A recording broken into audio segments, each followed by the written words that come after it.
तुम्हाला जर कोणी सांगितलं की तुम्ही कधी मरणारच नाही, तर तुम्हाला यावर विश्वास बसेल का?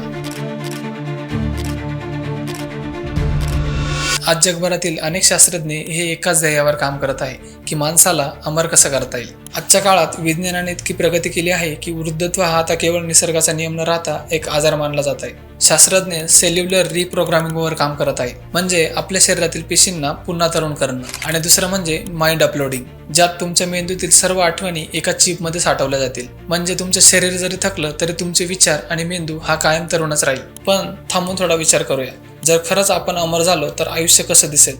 आज आपल्याला वेळेची किंमत आहे, कारण ती संपणार आहे याची आपल्याला जाणीव आहे. आज आपण आपली स्वप्न पूर्ण करण्यासाठी धावतोय, कारण आपल्याकडे ठराविक वेळ आहे. जर आयुष्य अनंत काळ टिकणार असेल तर माणसाच्या जिद्दीचं काय होईल? आणि आपण फक्त एक कंटाळलेले जीव बनून राहू. आणि मुख्य म्हणजे हे तंत्रज्ञान फक्त श्रीमंतांकडे असेल. विज्ञानाचा उद्देश माणसाचं दुःख कमी करणं असावा, मृत्यूला घाबरून पळणं नाही. तर तुम्हाला काय वाटतं, माणूस खरंच अमर व्हायला पाहिजे की नाही?